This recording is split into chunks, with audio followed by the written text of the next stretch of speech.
Yo, what is good, Oak Life community? It is Craig here, Chris and Greg and Chris, and we got CGI edited Chris over here looking extra fresh, extra young over here. I looked up from my laptop. I was like, "Oh, you shaved. You look like a baby." It was hilarious. But yes, we're here and we are doing the Roots and Branches YouTube thing. Today's topic will be music to go along with the Joyful Noise theme that we're rocking with this month, and special what is it, brought to you in part by iVisionary. Check them out in Oakland, and Whoopi Goldberg, Sister Act 2 specifically. And if you know, you know. I know. I wasn't even there, and I know. It was like that. But anyway, yeah. So we're just gonna talk about music. Yeah. What Cool. about music are we talking about? Let's start with personal stuff. What's your experience with music? Let's start. What was the first album you ever bought or had? First album I ever had that I can remember that I purchased with my money, because I listened to a lot of like Boyz II Men and stuff in elementary, but they weren't mine. That wasn't like my album. Yeah. I listened to, like, my dad had Marvin Gaye. Like, we listened to stuff like that. But that's further, and my memory's not as good, so I'm not 100% accurate. But in high school, freshman year or sophomore year, the first album I purchased was Dr. Dre, 2001, and The Chronic, and then Slim Shady LP. Nice. It was How many people do you great. think that's their first? Like either one of those two? I saw somewhere that Eminem was like the top selling artist in the world for like a 5 or 7 year window. Mhm. So I bet probably a bunch of people. Probably a bunch of people. I didn't even like Eminem at first. Little fun trivia. Eminem was my favorite rapper, and when his first song came out, it was with Real Slim Shady, Please Stand Up, and I thought it was the most annoying thing I ever heard. Yeah. I was like, why? Who let this clown on the radio? Can't judge a book, man. Can't judge. But that's what got it out there. It was like different and annoying. Mhm. Yeah, I can still hear that, all of that song, like so perfectly. In the music video, Oh yeah. that was like the TRL days. Jeez, Yeah. that's It right. was like him and Britney Spears. Yeah, were, yeah. like, That that's- third verse is my favorite in that song. When it comes on, I recite the whole thing verbatim. What do you know it? No, I'm not gonna do it now. What's your favorite or first album that you got? The first album I bought was on cassette.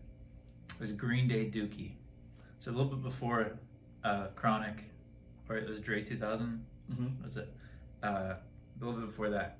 And I don't even know how I got it. Mm-hmm. Like, you brought up the first album you bought. I think I may have bought it with allowance money, and it's definitely got some mature content on it, but it was like a local band, and it's kind of the gateway into punk rock music. So in that scene, I know a ton of people who that was their first album. Yeah. And then my second was the Lion King soundtrack.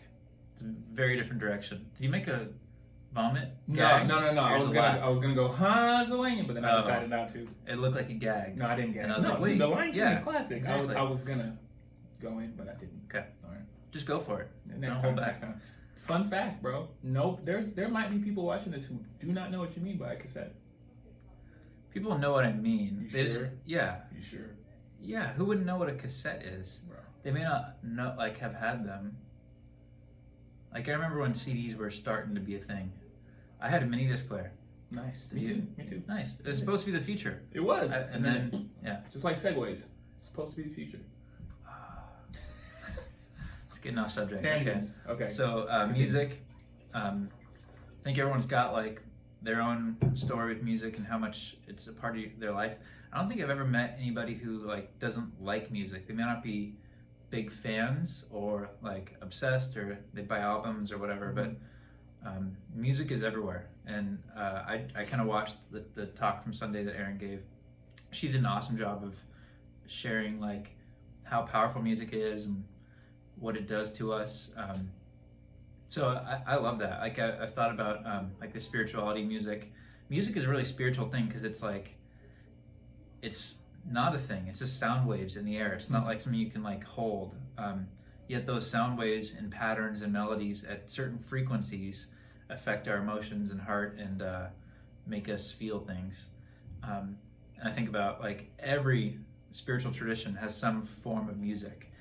In the Christian or Judeo-Christian tradition, like heaven is described as a place where angels are singing, which I think is kind of cool, that like in the presence of God, it's musical.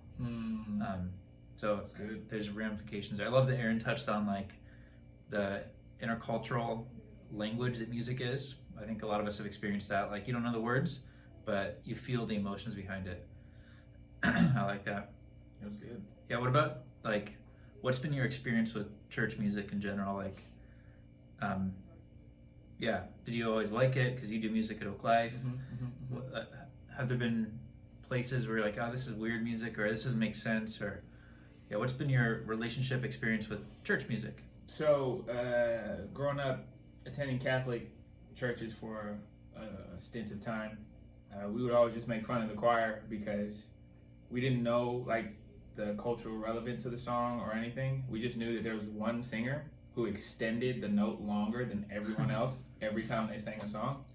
So everyone would end on "Amen," and then this one guy would be like "Amen," and it was just funny.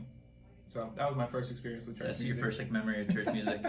And then when I became Christian at 21, it was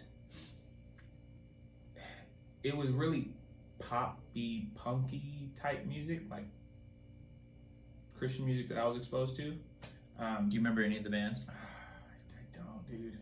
Like I couldn't tell you. If you named off a bunch, I might be like, yeah, maybe. There's so many like Christian pop punk bands. The Christian subcultures of music is so fascinating because sometimes it's really unique and good. Sometimes just trying to like recreate like non-Christian music or mainstream secular music. So you don't remember any of them? No. There's like some terrible ones. Well, the big one is Relient K, Switchfoot, Relient K. I remember Switchfoot. I don't remember Relient K. I wasn't into the culture that tough. I just remember hearing the song, thinking, "Oh," and then it was like, "Oh, you like rap, right?" So they would play Christian rap music. So Christian rap, absolute trash. Yeah. It was before Lecrae. It was before Andy. It was before Christian Grey. It was before all of those artists that like bring it now. Do you remember any of those names? What's No. the guy from? I think he's from DC Talk. Toby Mac. Yeah, Do you know who that is? I know who that is. Yeah. Nah, yeah. Yeah. Okay. Yeah. So my earlier memories, it was like, ugh, but yeah, that was the early memories. Yeah, I've heard a lot of terrible Christian music.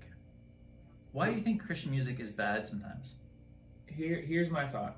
First, disclaimer: all groups of anything, music, food, fashion, whatever, will have its top tier, and it'll have its lower tier.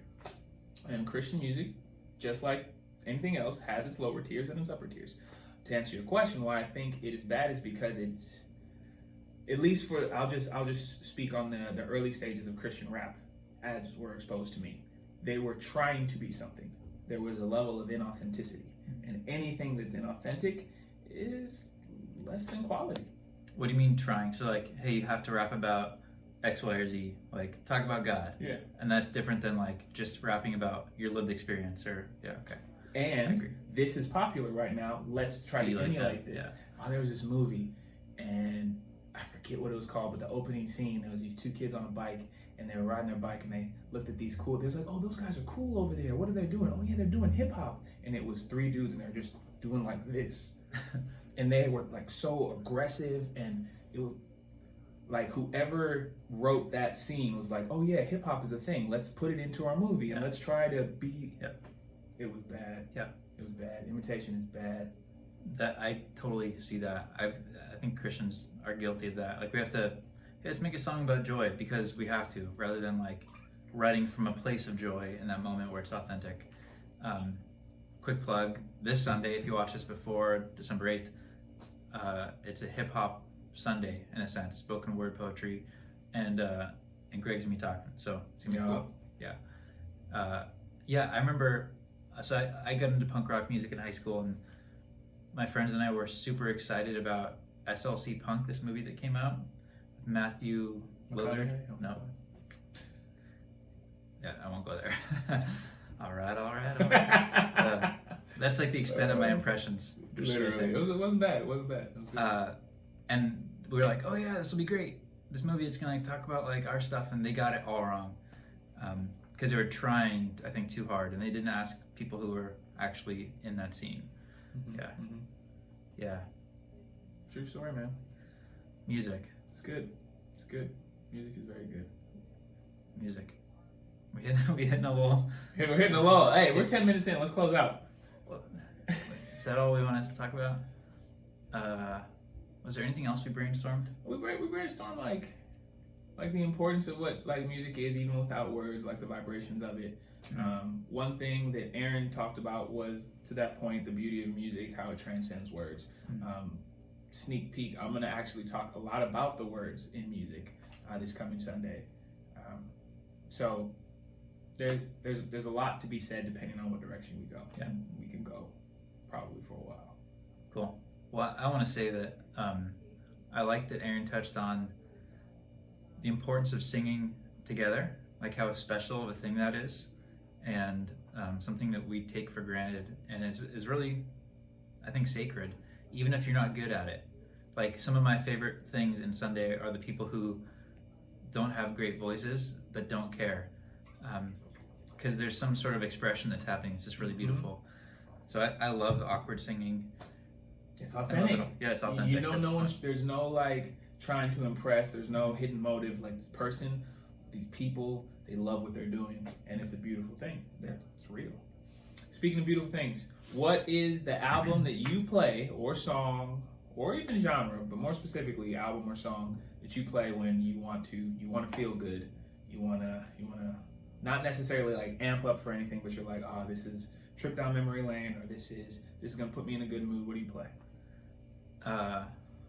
Things that come to mind are ska music.